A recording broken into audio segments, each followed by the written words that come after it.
Guys, EA just released this tweet just a few minutes ago. The FC24 holiday update will roll out in the coming days. We got gameplay changes, 100 plus updated face scans, and a new celebration. Okay, we're gonna go and read over everything here, but we do have some massive gameplay changes that are hopefully going to really help this game because it needs it right now. If you guys want to buy coins, you can go to mmoxp.com. The link is in the description. Use my code JFC at checkout for a 5% discount. Here's a summary. We'll start off here. We have 94 player items updated coming to Ultimate Team, over 100 new and updated star heads as well. And in the gameplay stuff here, reduced midfield congestion, thank fuck. Reduced sideline pressure on attackers, that's also great. Decreased manual goalkeeper movement, speed, and positioning, thank god as well. And more offensive-minded wingbacks in 3 and 5 at the back formations. Here we go. Firstly, more offensive-minded wingbacks. With this change, we are looking to ensure that 3 and 5 at the back formations are playing more towards their authentic nature, attacking high up the field. As you can see in the videos below, players will still return to help on defense, but not as quickly, encouraging the attacking team to take more advantage of open space. If you guys don't know, they literally banned the 3 and 5 back formations from the comp scene because they were so broken. The left mids and right mids, the wing backs, basically bombed forward and got back on defense as if they did not just bomb forward. So they're trying to fix that. Here's the after the update. You know, he runs back a little bit slower, but as long as they can fix the midfield congestion and the 3 back at the same time, we're fine. Because 3 backs obviously allowed you to actually kind of attack in this game. So it's nice to see that they fixed them at the same time so that we can kind of like have the middle of the pitch more open now. Here is that next bullet point: reduced midfield congestion. With these changes, we are looking to promote more tactical variety when attacking through the center of the pitch. Central areas could have sometimes, It's always, I don't know, the way they talk is just funny. Central areas could possibly, maybe, sometimes, not really ever actually, but maybe sometimes also they could possibly be overly congested in the past, making it hard to find passing options. That was literally every fucking game you played. There was no middle of the park passing whatsoever. Players in the midfield and on the wings are now going to mark less aggressively in order to prevent congestion in central midfield. Thank God. Reduced sideline pressures, nice too. When players had the ball along the sidelines, there sometimes could have been an excessive amount of pressure applied to them by the defensive team using a high line. We have significantly reduced the amount of pressure a defensive team will apply in these situations, so they're reducing the amount of pressure. That's really nice to see. Decreased goalkeeper movement and position speed, thank God. Additionally, goalkeepers will now hold their final position for a short time before returning to their normal position. It's also very important too, because oftentimes you move a keeper and he'd move instantly back and just save the shot anyway. Like, it was a total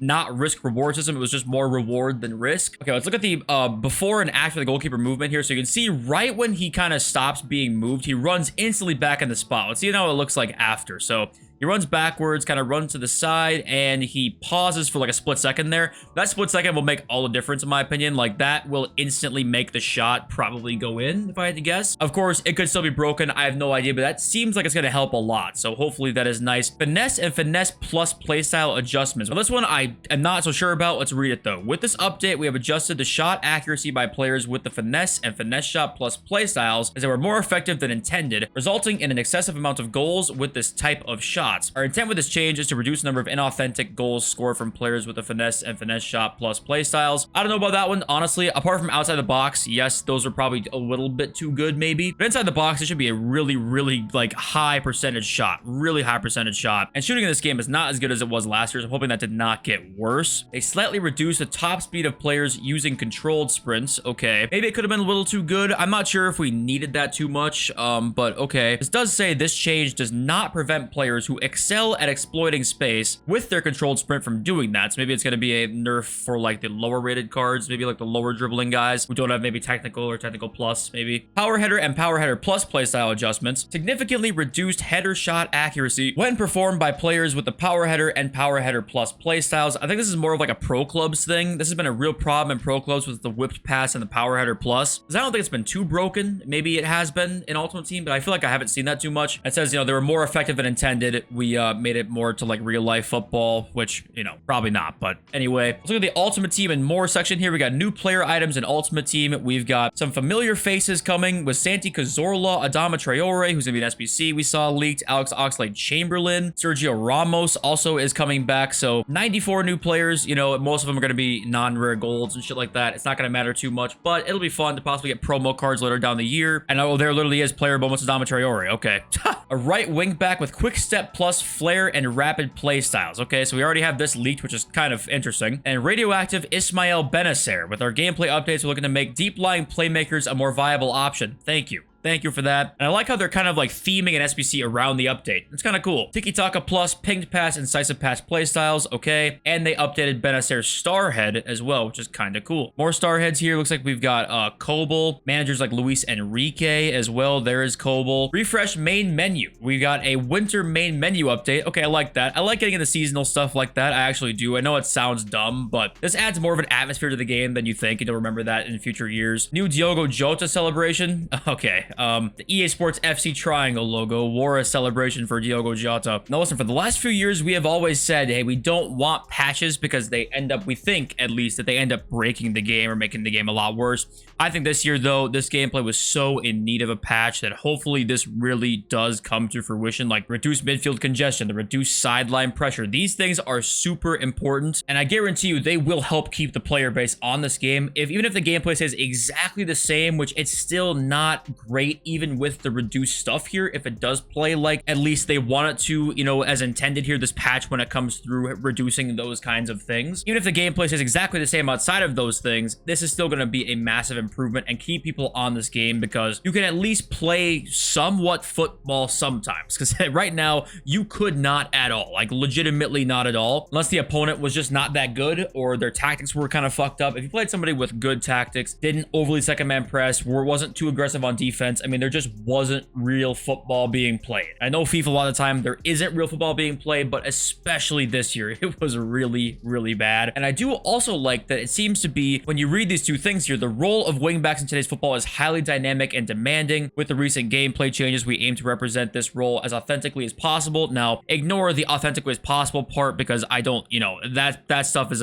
not really that important to me. I want the game to play well, to be honest with you. And a lot of that does kind of come hand in hand with being authentic, but some of that stuff doesn't. I think most people would just like it to be balanced. And the nice thing about this is this does show me a little bit here that the gameplay team and the content team clearly had some sort of a plan about this, because if you look at the last sentence, or the first sentence, sorry, you know, they want to make deep lying playmakers more viable option. So they're going to release a deep lying playmaker as an SBC and they release a Dama Traore as a wingback when they fix wingback. So it shows the content team and the gameplay team talked about this and they said, hey, let's do this. We got a gameplay patch coming. We want to make this better and this better. And hopefully they're doing that. This is obviously a good step. We have to see what it actually plays like, but it's really, really nice that we have, you know, two of the teams talking to each other, because it doesn't seem like something that you would, you know, praise them for, because you think that would be kind of normal, but it at least seems to me like that has not happened before. I could be totally wrong about that. I could be totally wrong, but I really like seeing two of the teams that probably don't work together all the time coming together and trying to, you know, help the community and help the game in a different way. Okay, so we just got the rest of the update kind of bullet points here. Most of the stuff we just read through, but let's look at the couple that maybe we didn't see. So the news UI did not always display correctly. Okay, a couple like interesting bugs here that they fixed. So you can read through these if you want to. I looked through these. These are like the same things that they talked about pretty much. Here's a big one though. In some situations following a kickoff, the defending team did not always track attacker runs appropriately. You don't say. This might have been a problem for legit 10 years now. And maybe hopefully they finally can try and fix it. Sometimes a tackling defender's leg could have gone through the ball. Okay. Here's a big one too. Sometimes players without the intercept and intercept plus playstyles